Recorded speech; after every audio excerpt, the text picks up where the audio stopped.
Hello friends. चलिए हम ये वन लाइनर जीके करेंगे। ये ब्लैक बुक का वन लाइनर जीके है। ये सभी एग्जाम में पूछे गए हैं। ये प्राचीन इतिहास से शुरू करते हैं, सिंधु घाटी सभ्यता का। चलिए क्वेश्चन नंबर 1 से शुरू करते हैं।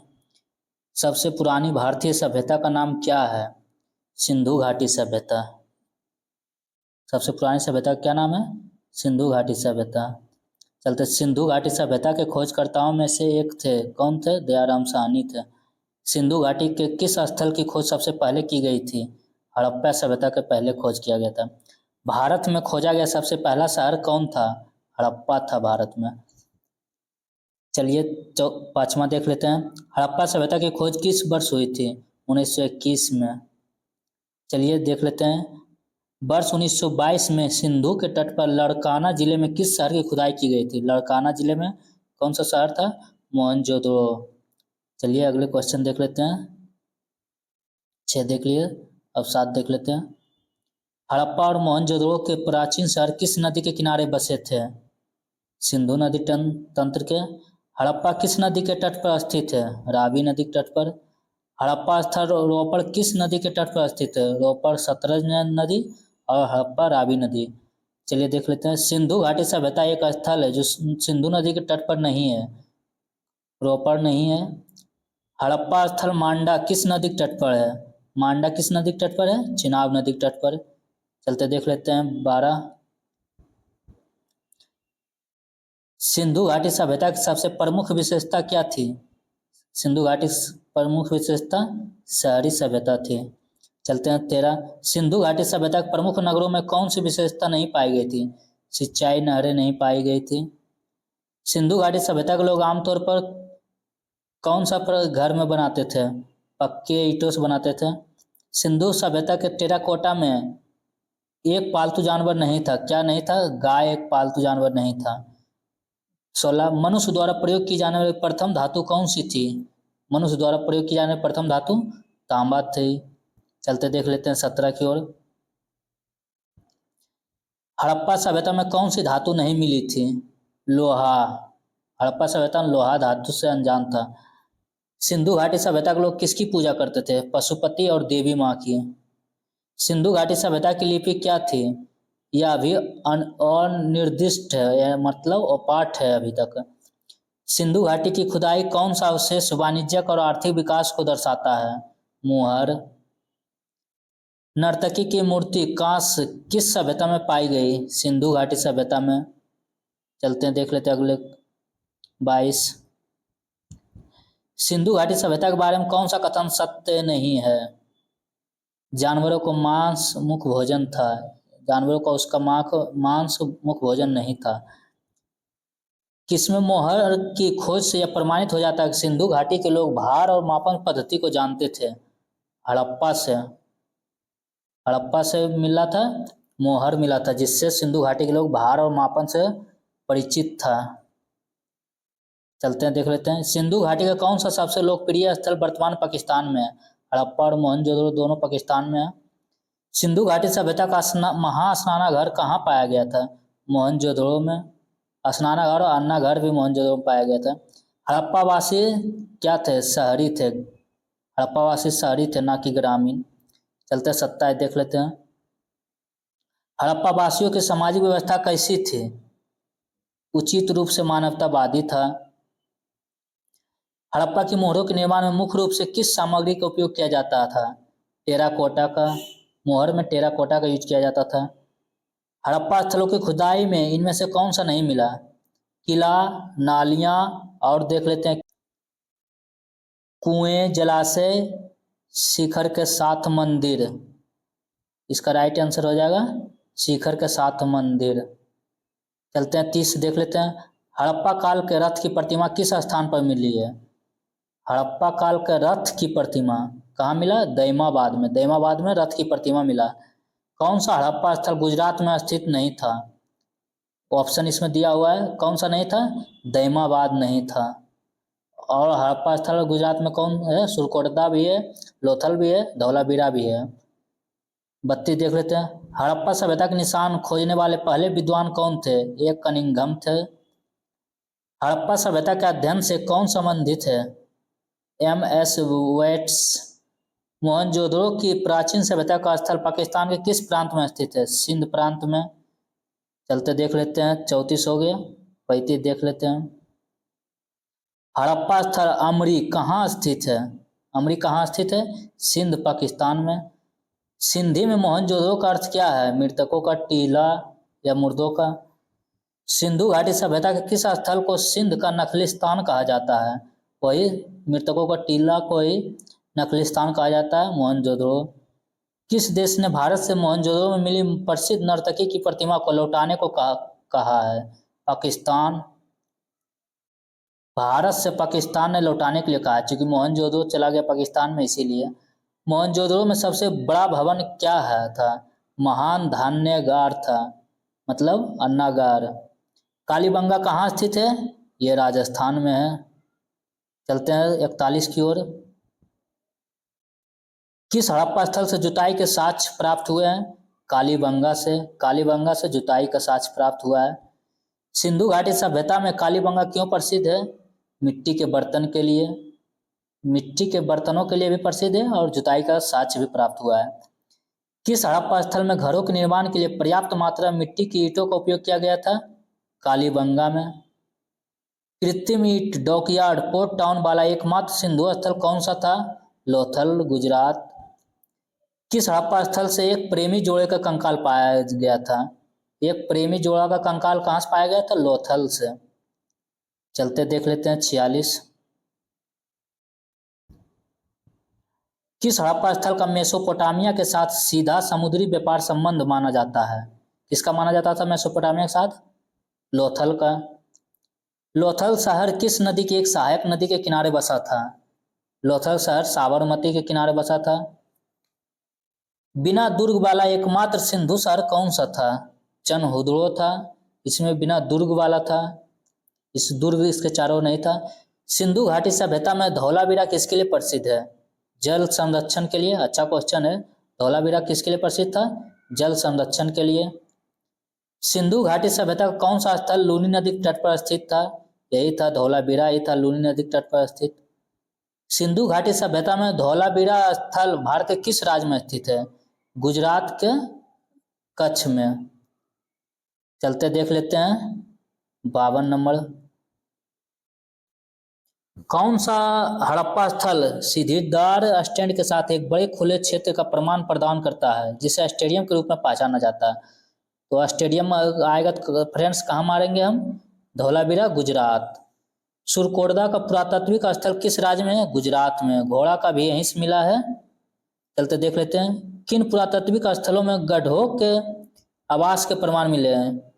गड्ढों यानी दफन, एक कब्र जो बोल सकते हैं, बुर्ज होम में। मानव के साथ यहीं पे कुत्तों को भी दफनाया गया था। चलिए देख लेते हैं 55। किस स्थान पर पुरातत्वविदों ने 5 जंगली कुत्तों और 12 सिंहों के सिंह के अवशेष बरामद किए? बुर्ज होम। सतुघई सिंधु घाटी सभ्यता स्थल किस देश में है? अफगानिस्तान में। सिंधु घाटी सभ्यता सतुघई सिंधु घाटी सभ्यता का स्थल था। सतुघई कहाँ है? अफगानिस्तान में भी है। इंडिया शब्द की व्युत्पत्ति किस भाषा से हुई? फारसी भाषा से। इंडिया हम लोग जानते हैं इंडिया, लेकिन किस भाषा से हुई थी? फारसी भाषा से। चलते हैं 58 देख लेते हैं। हड़प्पा संस्कृति स्थल सनौली किस राज्य में स्थित है? सनौली किस राज्य में है? ये उत्तर प्रदेश में हो जाएगा। चलिए देख लेते हैं इसके अगले क्वेश्चन। हरियाणा में स्थित एक पुरातात्विक स्थल है, कौन सा है हरियाणा में?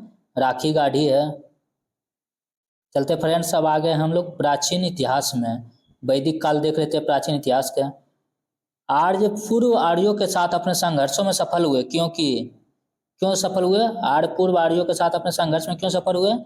वे घोड़ों द्वारा संचालित रथों का उपयोग करते थे। किसका प्रयोग करते थे? रथों का प्रयोग करते थे। आर्य जनजातियों की सबसे प्रारंभिक बस्तियां कहाँ पर थी? सप्त सिंधु में थी। भारत में वैदिक सभ्यता किस नदी के किनारे फली फूली? वैदिक सभ्यता किस नदी के किनारे फली फूली? सरस्वती नदी के किनारे। चलते देख लेते हैं चौथा की ओर। वैदिक युग में एक चरण में राजा को गोपति कहा जाता था, जिसका अर्थ क्या होता है? मवेशियों का स्वामी। गोपति, गो मतलब गौ, वही मवेशी, मवेशियों का स्वामी। रावी नदी का ऋग्वैदिक नाम क्या था? रावी नदी का ऋग्वैदिक नाम पृश्नी था। यह सब इम्पोर्टेंट क्वेश्चन है, बहुत बार सब पूछा हुआ टीसीएस में।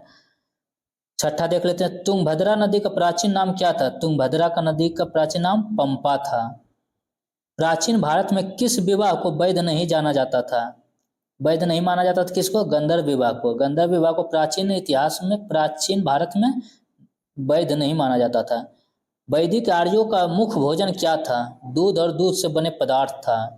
क्या था फ्रेंड्स? दूध और दूध से बने पदार्थ। आयु के आरोही क्रम में आर्य समाज में मनुष्य के जीवन के कौन से चरण है? आरोही क्रम, पहले ब्रह्मचर्य, फिर गृहस्थ, फिर वानप्रस्थ, फिर संन्यास। फिर कुछ पहले ब्रह्मचर्य को अपनाओ, फिर गृहस्थ शादी ब्याह करो, फिर वानप्रस्थ वन की ओर चले जाओ, फिर संन्यास धारण कर लो। चलो देखते हैं 10वें की ओर। प्राचीन भारतीय दर्शन के अनुसार पुरुषार्थ या जीवन के 4 उद्देश्य क्या है? जीवन के 4 उद्देश्य क्या है? प्राचीन दर्शन के अनुसार, भारतीय दर्शन के अनुसार धर्म, अर्थ, काम और मोक्ष। वैदिक काल के महत्वपूर्ण देवताओं का सही समूह कौन सा है? वैदिक काल में महत्वपूर्ण देवता कौन था? अग्नि, इंद्र, सोम।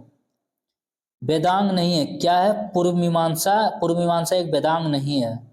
वेद, उपनिषद, पुराण और धर्मसूत्र सभी किस भाषा में लिखे गए? संस्कृत भाषा में। सूरदास ने अपने लेखन में किस भाषा का प्रयोग किया है? ब्रज भाषा का। अच्छा क्वेश्चन है फ्रेंड्स। किस भाषा का प्रयोग किया था? ब्रज भाषा का। चलते देख लेते हैं अगले क्वेश्चन 15। आर्यों द्वारा किस शिल्प कौशल का अभ्यास नहीं किया गया था? लोहार का नहीं किया गया था। चलते देख लेते हैं 16। किस ऋषि के बारे में कहा जाता है कि उन्होंने दक्षिण भारत का आर्यीकरण किया? अगस्त ऋषि। जनजातीय मुखिया के चुनाव में सामान्यतः कौन सी जनजातीय सभाएं सम्मिलित होती थी? समिति। वैदिक भजनों या मंत्रों के संग्रह को किस रूप में जाना जाता है? संहिता के रूप में। चलते हैं 19 देख लेते हैं। भारत की जाति व्यवस्था किसके लिए बनाई गई थी? श्रम का व्यावसायिक विभाजन के लिए। जाति व्यवस्था किसके लिए? श्रम, काम करने का, काम का, श्रम का व्यावसायिक विभाजन के लिए। प्राचीन भारत में लोगों को कितने वर्णों में विभाजित किया गया था? 4 वर्ण, वही ब्राह्मण, क्षत्रिय, वैश्य, शूद्र। 4 ज्ञात वर्णों में कौन सा वर्ण प्रथम स्थान पर था? ब्राह्मण। वैदिक लोगों का द्वारा सर्वप्रथम किस धातु का प्रयोग किया गया था? तांबा का। वैदिक लोगों द्वारा तांबा का प्रयोग किया गया था। कौन सा फसल के बारे में वैदिक लोगों को पता नहीं था? अच्छा क्वेश्चन है फ्रेंड्स। कौन सा फसल के बारे में नहीं पता था? जौ और तंबाकू के बारे में नहीं पता था। चलते देख लेते हैं 24। वैदिक काल में राजा लोगों से जो कर वसूल करते थे उसे क्या कहते थे? वैदिक काल में जो राजा कर वसूल करते थे उसे बलि कहते थे। कर वसूलता था जो, उसको बलि। वेद शब्द का क्या अर्थ है? वेद शब्द का अर्थ है ज्ञान। यज्ञ के सूत्र किस वेद में है? किस वेद में है? यज्ञ के सूत्र यजुर्वेद में है। भारतीय संगीत की उत्पत्ति का पता किस वैदिक संहिता से लगाया जा सकता है? संगीत की उत्पत्ति किसमें? सामवेद से। चारों वेदों में सबसे प्राचीन वेद ऋग्वेद। कौन सा वेद प्रारंभिक वैदिक युग की सभ्यता के बारे में जानकारी प्रदान करता है? ऋग्वेद। चलते हैं क्वेश्चन 30 देख लेते हैं। रुद्र शब्द का प्रारंभिक स्रोत किस वेद को कहा जाता है? ऋग्वेद को। ऋग्वेद का सबसे प्रमुख देवता कौन है? इंद्र है। ऋग्वेद का कौन सा मंडल पूरी तरह से सोम को समर्पित है? 9वां मंडल। 9वां मंडल सोम को समर्पित है। मनुस्मृति जिस विषय से संबंधित है वह किससे संबंधित है? कानून से। मनुस्मृति कानून से संबंधित है। चलिए अगले स्लाइड की ओर चलते हैं। उपनिषद क्या है? हिंदू दर्शन के स्रोत है। उपनिषद शब्द का शाब्दिक अर्थ क्या है? श्रद्धा पूर्वक पास बैठना। कितना अच्छा क्वेश्चन है। उपनिषद का शब्द का शाब्दिक अर्थ क्या है? श्रद्धा पूर्वक पास बैठना। सत्यमेव जयते शब्द किस उपनिषद से लिया गया? मुंडक उपनिषद से। वैदिक गणित का सबसे महत्वपूर्ण पाठ क्या है? 16वां सूत्र। किसको वेदांत भी कहा जाता है? उपनिषदों को वेदांत भी कहा जाता है। वेदांगों की कुल संख्या कितनी है? 6 है। अच्छा फ्रेंड्स, वेदांगों की कुल संख्या कितनी है? 6। वेदांगों के संदर्भ में किस अनुष्ठान को दर्शाता है? कल्प अनुष्ठान को दर्शाता है। चलते हैं, ये अच्छा था क्वेश्चन से फ्रेंड्स। उपनिषद शब्द का शाब्दिक अर्थ श्रद्धा पूर्वक पास बैठना। बहुत बहुत इंपॉर्टेंट क्वेश्चन है, यही सब अलग करेगा भीड़ से। चलिए देख लेते हैं 41। किस वैदिक ग्रंथ में पहली बार पूर्वी और पश्चिमी समुद्रों का उल्लेख मिलता है? शतपथ ब्राह्मण ग्रंथ में। कौन सा वेद वेदत्रयी का हिस्सा नहीं है? अथर्ववेद वेदत्रयी का हिस्सा नहीं है। किस वेद में जादुई माया और मंत्र दिए गए हैं? अथर्ववेद। नचिकेता और यम के बीच प्रसिद्ध संवाद का उल्लेख किस उपनिषद में मिलता है? कठोपनिषद में। हिंदू पौराणिक कथाओं के संदर्भ में कौन सा भगवान विष्णु के 10 अवतारों में से एक नहीं है? गरुड़ अवतार। 10 अवतार देख लीजिएगा फ्रेंड, जाकर आप कहीं भी सर्च मारिएगा गूगल में बता देगा। चलते देखते हैं 46। वैशेषिक दर्शन के प्रतिपादक कौन है? कणाद है। तोल्काप्पियर भाषा एक प्रसिद्ध प्राचीन व्याकरणविद है। तमिल। सांख्य दर्शन शास्त्र स्कूल की स्थापना किसके द्वारा की गया था? सांख्य दर्शन स्कूल की स्थापना कपिल के द्वारा। काम सूत्र मूल रूप से 3री शताब्दी में भारतीय ऋषि किसके द्वारा संकलित किया गया था? वात्स्यायन द्वारा। यह भी अच्छा क्वेश्चन है फ्रेंड्स। काम सूत्र का संकलन किसने किया था? वात्स्यायन ने, जो उत्तर भारत में रहते थे। इंडोनेशिया में उस मंदिर का नाम बताइए जहां रामायण और महाभारत के दृश्यों को दर्शाया गया है। कौन सा है फ्रेंड्स? देख लेते हैं इसको ऊपर करके। बोरोबुदुर है। इंडोनेशिया में उस मंदिर का नाम क्या है जिसमें रामायण और महाभारत के दृश्यों को दर्शाया गया है? बोरोबुदुर। वैदिक भारत में अश्वमेध अनुष्ठान से किस जानवर का संबंध था? अश्वमेध घोड़ा जानवर से संबंध था। चलते हैं, अब देख लेते हैं प्राचीन इतिहास।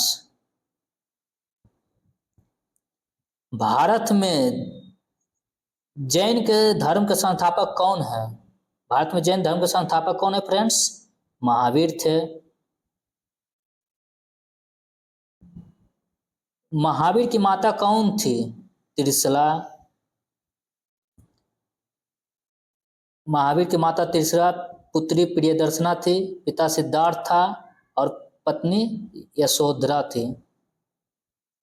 यशोदा या यशोधरा देख लीजिएगा फ्रेंड्स। महावीर का जन्म कहाँ हुआ था? कुंडग्राम वैशाली के पास। महावीर का जन्म किस क्षत्रिय कुल में हुआ था? जनतिका में। ज्ञान प्राप्त करने से पहले भगवान महावीर का क्या नाम था? वर्धमान था। वर्धमान महावीर को जैन के रूप में भी जाना जाता था, जिसको जीन कहते हैं, विजेता। चलते हैं अगले क्वेश्चन देख लेते हैं 7। महावीर के प्रथम शिष्य कौन थे? उनका दामाद जमाली थे। भगवान महावीर का मृत्यु स्थान कहाँ है? पावापुरी बिहार। जैन धर्म के प्रथम तीर्थकर कौन थे? ऋषभदेव थे। पहले और चौथे जैन तीर्थकरों के जन्म स्थान के रूप में मान्यता प्राप्त पवित्र शहर का नाम बताइए। कौन सा है? अयोध्या में। पहला और चौथा का जन्म स्थान कहाँ था? अयोध्या। जैन धर्म का त्रिरत्न क्या है? अच्छा क्वेश्चन है। त्रिरत्न कौन सा है? सम्यक विश्वास, सम्यक ज्ञान, सम्यक आचरण। कैवल का संबंध किस धर्म से है? जैन धर्म से। कैवल मतलब ज्ञान की प्राप्ति होता है। चलते देख लेते हैं अगले क्वेश्चन। तमिल में उत्कृष्ट जीवन चिंतामणि किससे संबंधित है? जैन धर्म से। चिंतामणि किससे संबंधित है? जीवक चिंतामणि, जैन धर्म से। जैनियों द्वारा अपने साहित्य पवित्र पुस्तकों के लिए इस्तेमाल किया जाने वाला एक सामूहिक शब्द क्या है? अंग है। श्वेतांबर और दिगंबर ये जैन समुदाय के दो संप्रदाय हो गए थे। राजस्थान के माउंट आबू में दिलवाड़ा मंदिर किसके लिए समर्पित है? जैन तीर्थकर के लिए। तीर्थकर शब्द किस धर्म से संबंधित है? जैन धर्म से।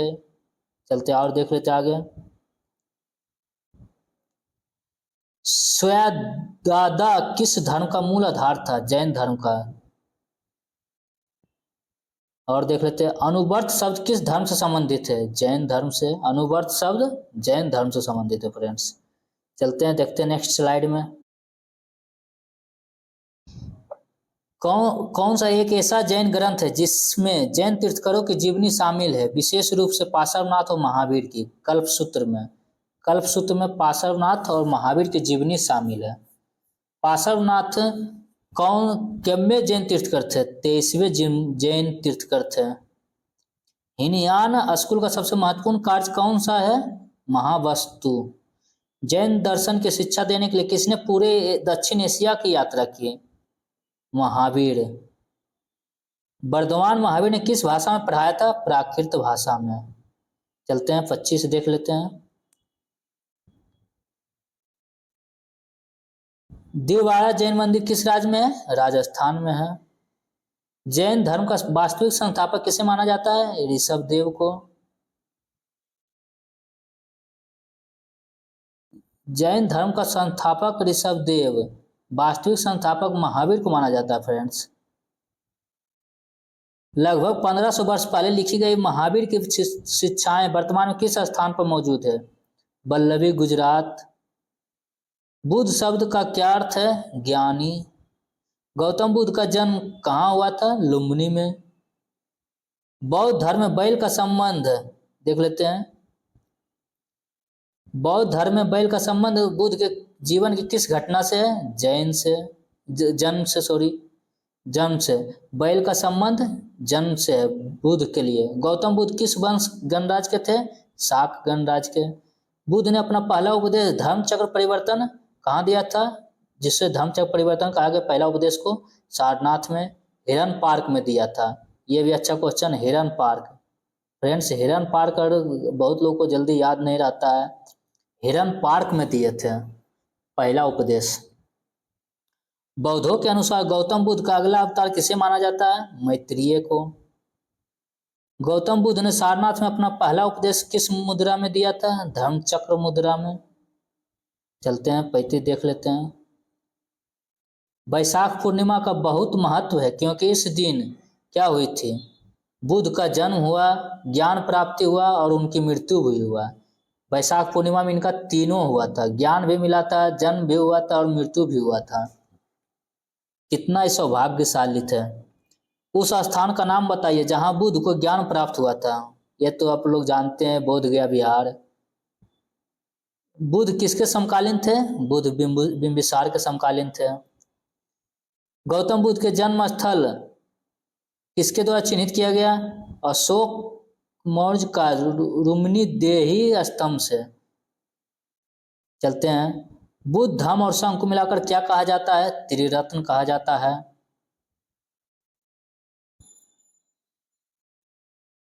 बुद्ध, धम्म और संघ को मिलाकर क्या कहा जाता है फ्रेंड्स? त्रिरत्न कहा जाता है। चीनी यात्रियों ने भारत का दौरा मुख्यतः इसलिए किया क्योंकि वे बौद्ध धर्म में रुचि रखते थे। बौद्ध धर्म के कौन से संप्रदाय हैं? महायान, हीनयान और थेरवादी। बौद्ध धर्म ने समाज के दो वर्गों पर एक महत्वपूर्ण प्रभाव डाला हुआ। दोनों वर्ग क्रमशः कौन सा था? महिलाएं और शूद्र।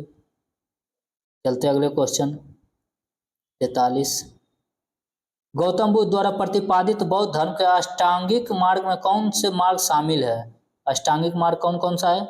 सम्यक दृष्टि, सम्यक संकल्प, सम्यक वचन, सम्यक आचरण, सम्यक जीविका, सम्यक प्रयत्न, सम्यक चित्त, सम्यक एकाग्रता, जिसे समाधि कहते हैं। कौन सा फ्रेंड? सम्यक दृष्टि, सम्यक संकल्प, सम्यक वचन, सम्यक आचरण, सम्यक जीविका, सम्यक प्रयत्न, सम्यक चित्त, सम्यक एकाग्रता, जिसमें समाधि लास्ट में।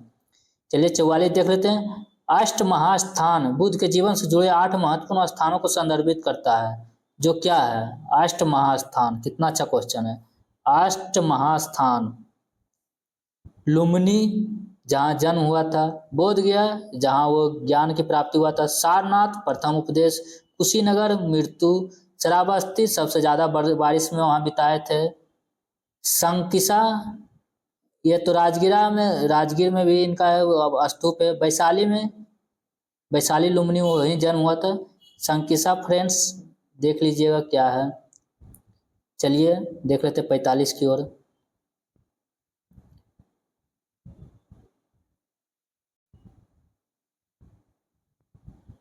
बौद्ध धर्म परिषद कहाँ आयोजित की गई थी? राजगीर में।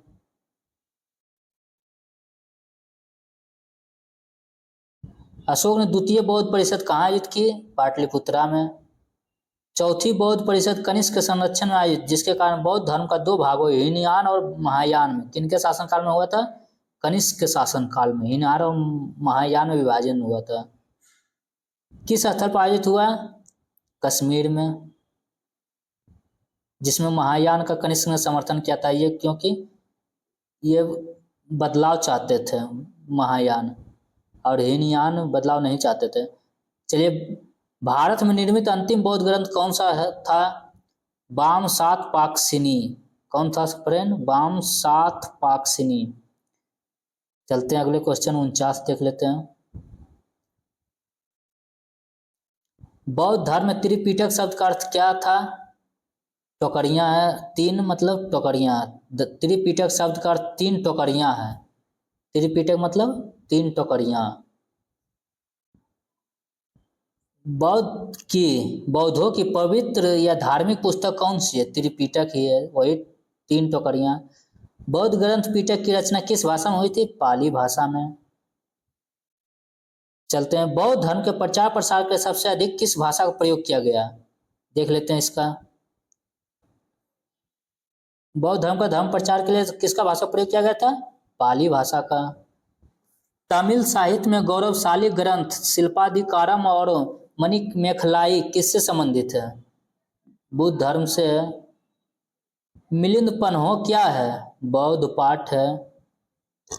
अजंता के चित्रों को किसने प्रेरित किया? करुणामय बुद्ध ने। महाराष्ट्र में अजंता गुफाओं के चित्र और मूर्तियां किससे संबंधित है? बुद्ध धर्म से। चलते हैं अगले।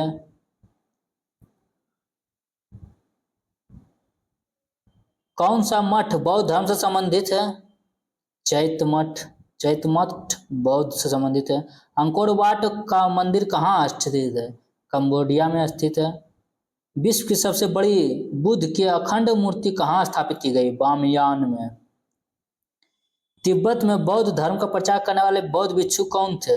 पद्म संभव थे। नेपाल में बौद्ध धर्म किसके शासनकाल के दौरान पेश किया गया था? अशोक के शासनकाल के दौरान। आजीविका कौन थे? बुद्ध के समकालीन संप्रदाय थे। चलते हैं अगले क्वेश्चन की ओर। भारतीय इतिहास के किस काल में क्षत्रियों की एक अलग पहचान थी? बुद्ध के काल में। धातु से बने सिक्के सबसे पहले कब दिखाई दिए? बुद्ध के काल में। गांधार कला विद्यालय किसके अस्तित्व में स्थापित हुआ था? महायान संप्रदाय में। यवनिका या पर्दा भारतीय रंगमंच में किसके द्वारा पेश किया गया था? यूनानियों द्वारा। अशोक के किस शिलालेख में बौद्ध ग्रंथों का उल्लेख मिलता है? भाबरू में। भाबरू में अपने आप को अशोक भी कहा था। अशोक के प्रमुख शिलालेखों का खोज स्थल नहीं है? भाबरू। चलते हैं देख लेते हैं अगले क्वेश्चन। किसमें महाबोधि मंदिर बौद्धों का तीर्थ स्थल है? बिहार में। भारत में कौन सा तारामंडल और सांची स्तूप की वास्तुकला से प्रेरित है? यह है बिरला तारामंडल, कोलकाता। तक्षशिला कहाँ का प्रसिद्ध स्थल है? गांधार कला। किस कला को ग्रीक बौद्ध कला के नाम से भी जाना जाता है? गांधार कला को। कुषाण काल के दौरान विकसित भारतीय कला स्कूल, जिसे ग्रीक रोमन बौद्ध कला के रूप में भी जाना जाता है, कौन सा स्कूल है? गांधार कला का स्कूल है। चलते हैं 74 देख लेते हैं। गांधार कला विद्यालय के अंतर्गत किसकी सजीव मूर्तियां बनाई गई? बुद्ध का। अश्वघोष की एक महाकाव्य कविता है जो बुद्ध के जन्म से लेकर निर्वाण प्राप्त करने तक के जीवन का वर्णन करती है, बुद्ध चरित। अश्वघोष किस क्या लिखा था? बुद्ध चरित। चार आर्य सत्य की अवधारणा किस धर्म से संबंधित है? बुद्ध धर्म से। नालंदा किस धर्म की शिक्षा का प्राचीन केंद्र था? बुद्ध धर्म का। महायान ग्रंथ किस धर्म से संबंधित है? बौद्ध धर्म से। स्तूप शब्द गौतम बुद्ध के जीवन की किस घटना से जुड़ा है? मौत से। चलते हैं अगले 80 की ओर।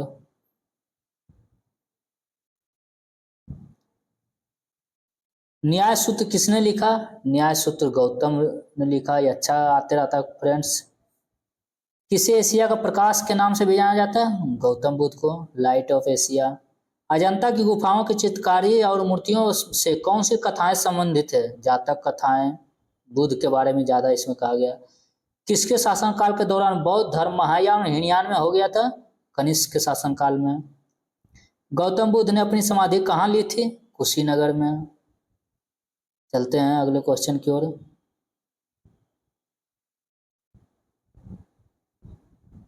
भगवान बुद्ध द्वारा घर छोड़ने की घटना को क्या कहा जाता है? महाविनिष्क्रमण।